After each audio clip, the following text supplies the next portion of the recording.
अस्सलाम वालेकुम वरहमतुल्लाहि वबरकातुहू। नाज़रीन कराम, अल इस्लाह इंडस टीवी के प्रोग्राम इस्लाहुल अहवाल के अंदर हम आपके खैर मकदम करते हैं और आज हम फिर हज़रत अल्लामा अली अख्तर अवान साहब के पास मौजूद हैं। आपके सवालों के जवाब लेंगे। अस्सलाम वालेकुम वरहमतुल्लाहि वबरकातुहू। वालेकुम अस्सलाम वरहमतुल्लाह। आज जनाब कुछ सवाल थोड़े से मुख्तलिफ ममालिक से भी आए हैं और ऐसे हैं कि जिनका जो है वो दूसरे मसालिक के साथ ताल्लुक़ है। तो उसमें पहला सवाल तो ये है वो बाद में करेंगे। पहला सवाल ये है कि क्या ज़कात निकालने से हराम माल पाक हो जाता है? सुहेल साहब ने लाहौर से फ़ोन किया। बिस्मिल्लाहिर्रहमानिर्रहीम। एक तो ये बात नशीं रखनी चाहिए कि इस्लाम बुनियादी तौर पर पाकीज़गी तहारत की तालीम देता है और मैं इसे अगर इस सेंस में कहूँ तो ये कह सकता हूँ कि इस्लाम दीन पाकीज़गी है और हराम जो है वो गलाज़त और नजासत है, गंदगी है और हलाल में पाकीज़गी और तहारत है। तो इस्लाम हमेशा माल कमाने के लिए भी पाकीज़गी की शर्त लगाता है और माल लगाने के लिए भी पाकीज़गी की शर्त लगाता है, यानी कमाया भी हलाल तरीके से जाए और लगाया भी हलाल तरीके पर जाए। तो जब कमाने के लिए हलाल के साथ साथ खर्च करने के लिए भी पाकीज़गी की शर्त है कि जहाँ खर्च किया जाए वो आप अपने जायज़ खून पसीने की हलाल कमाई जो है वो शराबखोरी पर नहीं खर्च कर सकते, आप जुए पर नहीं खर्च कर सकते, आप कोई और बेहुदगी के कामों पर, बेहयाई के कामों पर, बदकारी पर नहीं खर्च कर सकते कि भाई माल हलाल। तो हलाल कमाना और हलाल तरीके से खर्च करना ये बुनियादी उसूल है। अब जिसने हराम तरीके से कमाया, ये हमारे यहाँ एक बड़ी बदकिस्मती है कि हम कमाते हुए कोई सोच विचार नहीं करते और कोई ख्याल नहीं करते कि कैसा आ रहा है। और बाज़ लोगों के जहनों में ये तसव्वुर है कि जैसे ही मिलता है कमा लो, फिर उसमें से कोई सदका दे देंगे, कोई अल्लाह के घर में दे देंगे, कोई उम्रा कर लेंगे, हज कर लेंगे तो सारा अकाउंटेट हो जाएगा। वो समझते हैं कि अल्लाह के साथ भी मामला शायद वैसे ही हो जाएगा जैसे बंदों के साथ होता है। ऐसा नहीं है। जिसने हराम कमाया और फिर चाहा कि मैं सदका देकर पाक कर लूँ, उसके लिए कोई इसका दीन में इम्कान नहीं है। हज़रत अबू हुरैरा रज़ी अल्लाह ताला अन्हु रिवायत करते हैं कि आका अलैहिस्सलाम ने फरमाया जिसने एक खजूर के बराबर भी हलाल कमाई से खैरात की तो अल्लाह ताला उसे अपने दाहिने दस्ते कुदरत से कबूल फरमाता है और अल्लाह ताला कबूल नहीं फरमाता मगर सिर्फ हलाल कमाई से, यानी वो सिर्फ हलाल कमाई। अजीब बात है ना कि देखें, आप मुझे कोई चीज़ दें, हम बैठे हों, आपके पास 8-10 फ्रूट हों, मसलन आपके पास जो है वो खरबूजे पड़े हैं, 5 खरबूजे पड़े हैं, आपके पास 4-5 तरबूज पड़े हैं या कोई और सेब पड़े हैं, उनमें से ख़राब सेब है, एक गला हुआ है, आप वो उठा के मुझे दे दें या मैं उठा के आपको दे दूं, 4 मेरे पास दूसरे पड़े हैं, तो आप बोलिए आपकी तबीयत उसको कबूल करेगी? कभी नहीं करेगी और आपकी तबीयत पर कराहत आएगी और मेरे लिए नापसंदीदगी आएगी। अच्छा, जिसने कमाया ही सारा हराम का है और फिर वो सदके के नाम पर उस पर हलाल का लेवल लगा कर या पाकीज़गी का लेवल लगा कर अल्लाह को देना चाहता है, कैसे होगी? तो एक तो ये बात उसूली तौर पर ज़हन में रख लें। फिर आका अलैहिस्सलाम ने फरमाया कि अल्लाह उस हलाल कमाई को कबूल करता है, फिर खैरात करने वाले के लिए उसकी परवरिश करता है। जैसे तुम में से कोई अपने बछड़े की परवरिश करता है, यहाँ तक कि वो नेकी पहाड़ के बराबर हो जाएगा अगर हलाल में से दिया, ये उसका हुक्म आ गया। और हराम के लिए आका अलैहिस्सलाम ने फरमाया कि एक ऐसे शख्स का जिक्र किया जो लंबा सफ़र करता है, लंबा तवील सफ़र करता है और उसके गुबार आलूद हैं और वो आसमान की तरफ हाथ उठा कर कहता है या रब या रब। अब सुनिए, हालांकि उसका खाना पीना हराम है, उसका लिबास हराम है, उसकी ग़िज़ा हराम है, तो उसकी दुआ कैसे कबूल होगी? आका अलैहिस्सलाम को कैसे दुआ कबूल होगी कि उसने हराम कमाया? हराम जब तक वो लौटा न दे तब तक उसके लिए उसमें कोई नफ़ा नहीं है। एक हदीस पाक का मफ़हूम है कि आका अलैहिस्सलाम ने फरमाया कि हराम में सदका नहीं है, सदका भी नहीं है, वो सारा वापस लौटाना होगा। सो इसलिए फिर हज़रत अबू हुरैरा ही रिवायत करते हैं कि आका अलैहिस्सलाम ने फरमाया, जब तूने अपने माल की ज़कात अदा कर दी तो तूने अपना फ़र्ज़ अदा कर दिया, और जो शख्स हराम माल जमा करे फिर उसे सदका कर दे, उसे उस सदका का कोई सवाब नहीं होगा बल्कि उसका बोझ उस पर होगा। तो हराम माल में सदका देने से हलाल भी नहीं होता और उसका वबाल भी कम और ख़त्म नहीं होता। शुक्रिया जनाब।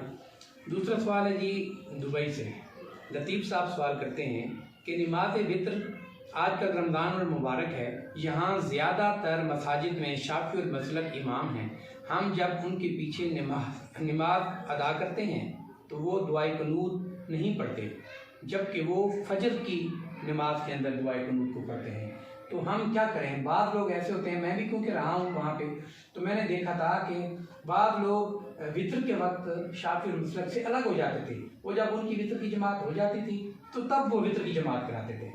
तो ऐसा करना कैसा है? यानी कि उनके पीछे नमाज पढ़ लेनी बेहतर है या अपनी जमात करानी बेहतर है या अलग पढ़ लेनी बेहतर है? देखिए, दोनों चीज़ें हैं। असल बात यह है कि कोई अपने मसलक पर रहते हुए उसके मुताबिक इबादत करता है, कोई हर्ज नहीं जी। सिर्फ ये है कि एक दूसरे के लिए नापसंदीदगी और नफ़रत और एक दूसरे के लिए तज़हीक और तौहीन का पहलू ज़ाहिर में भी नहीं होना चाहिए, बातिन में दिल में भी नहीं होना चाहिए। अब जैसे कि वो सूरत हाल बयान कर रहे हैं कि वो बाकी नमाज उन्होंने उनके पीछे पढ़ी, इशा पूरी पढ़ ली, तरावी पढ़ ली, अब आगे वितर की बारी, तो जब उन्होंने ये नमाजें उनके पीछे पढ़ ली तो इसका मतलब यह है कि दिल में कोई नापसंदीदगी का उनसे तो रहा नहीं। अब अगर वो अपनी मसल की जो हुदूद हैं उनको मद्देनज़र रखते हुए वो अलग हो जाते हैं और बैठ जाते हैं, उन्होंने अपनी नमाज पढ़ ली, जब वितर पढ़ ली, इन्होंने बाद में जमात करा ली या इन्होंने अलग से अपने अकेले पढ़ ली, वो दोनों सोते जाए, इसमें कोई हरज और कोई ममानियत नहीं है। ठीक है, ये बात खुशाइंद है जो उन्होंने कहा कि हम उनके पीछे बाकी सारी नमाज पढ़ते हैं, ये होना चाहिए, ये होना चाहिए। जहाँ अगर चूँकि अब वो कुनूत नहीं पढ़ते जैसा उन्होंने बताया, तो अगर वो वितर में दुआए कुनूत नहीं पढ़ते तो अहनाफ के यहाँ वो लाजिम है, वाजिब है। तो अब ये जब नहीं पढ़ेंगे तो इनको सजदा साहब करना पड़ेगा, लेकिन वो इमाम के पीछे हैं तो अब अगर ये पढ़ लेंगे उनके पीछे हो जाएगी, ठीक है, हो जाएगी। देखिए जो शवाफी हैं या हज़रत इमाम शाफी, उन्होंने दीन की बुनियाद कोई गैर इस्लामी उस पर मनाबे पर तो नहीं रखी ना, उन्होंने भी दीन पर उन्हें जिस तरह समझा, जिस एंगल से उन्होंने देखा, अगर पढ़ लेंगे तो हो जाएगी, ये नहीं फतवा दिया जा सकता कि नहीं होगी, लेकिन अगर वो अपने मसलक के मुताबिक अलग होकर पढ़ लें ताकि उसमें दुआए कुनूत भी हो जाए तो वो उसको पढ़ लें, बेहतर है। रहा फजर का मामला, फजर में वो दुआए कुनूत पढ़ते हैं, तो जब ये उनके पीछे नमाज पढ़ें, जब फजर में दुआए कुनूत पढ़ी जाए तो ये उस वक्त खामोश रहें। उन्होंने अगर तकबीर कह के हाथ उठाए हैं दोबारा, ये पूरा प्रोसेस ना करें, उसमें क़याम में इब्तिदा करें, मुताबत करें, और ये जो अमल है इतना इसमें वो साकिन रहें, ना हाथ उठाएं ना कुनूत पढ़ें। हमने पीछे पढ़ी हुई है, जब हमारे यहाँ मरकज़ में इमाम मोहम्मद बिन अलवी अल मालिकी आए थे, तो हमने उनके पीछे नमाज पढ़ी, ऐसा ही था, तो हमने उसमें फिर दुआ के उसके लिए कुनूत के लिए हाथ भी नहीं उठाए और नहीं पढ़ी। तो ऐसे होता है, दूसरे का एहतराम किया जाना चाहिए ताकि मुआशरे में वहदत और यगानगत आए और इत्तेहाद और कुर्बत का माहौल पैदा हो। शुक्रिया जनाब, बड़ी मेहरबानी। अब अगला सवाल है, मकबूल हसन अब्बासी साहब ने रावलपिंडी से किया है, रोज़े की हालत में आँख में ड्रॉप डालना कैसा है? जी हाँ, डाले जा सकते हैं, उसमें कोई ऐसी कबाहत की बात नहीं है। बाज़ सूरतों में ऐसा पहले कहा जाता था कि भाई आँख का और इन चीज़ों का ताल्लुक़ है, फिर कभी इस पर भी आए कि नहीं है ताल्लुक़, मगर अब जो कुछ है उसके मुताबिक ये है कि आप अगर आँख में दवाई डाल, जैसे सुरमा है, सुरमा डाला तो सबके नज़दीक सुरमा डालने से जो है वो कोई आपके रोज़े पर फ़र्क नहीं पड़ा, हत्ता कि उसका असर अगर आपके थूक में भी आ जाता है, जब थूक में आया तो उसका मतलब हलक से गुजर कर आया है, उसका रंग आ गया। बाज़ सुरमे होते हैं उनका जायका भी होता है, जायका भी होता है, मुख्तलिफ तरह के सुरमे होते हैं। अगर उससे नहीं रोज़ा टूटता तो इससे दवाई से भी नहीं टूटना चाहिए, बल्कि ये जो फ़िक़्ह हनफ़ी में दरस निज़ामी की बुनियादी किताबों में से है ये नूरुल ईज़ा, तो इसमें उन्होंने बड़ा वाज़ेह लिखा है कि दवाई के जायके का असर बिला इरादा हलक में चला गया, खा इन चीज़ों के हलक में जाने के वक्त उसे रोज़ादार होना याद भी होता कि रोज़ा नहीं टूटता। ठीक, तो वो तो उसका तो ताल्लुक ही कुछ और है, वो तो आँख में डाली है, आँख में अगर वहाँ से हलक में गया और वो उसको थूक दे तो कसदन ना गुजारे कि उसका जायका उसे अच्छा लगा, उसने गुजार लिया, फिर तो यकीनन उसका असर होगा, रोज़े पर टूटेगा। लेकिन अगर उसे महसूस हुआ उसने थूक दिया तो उसका रोज़ा नहीं टूटेगा। शुक्रिया जी। अगला सवाल है जी, ये शहाब हसन शाह ने किया है मियाँ वाली से।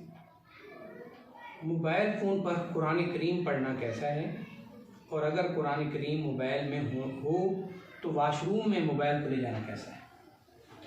देखिए, अब ये हर दौर की अपनी जो है वो रिक्वायरमेंट्स और अपने उसमें जो इजादात होती हैं, जो दरियाफ्तें होती हैं, वो इंसानी ज़िंदगी पर असरअंदाज होती हैं, ठीक है ना।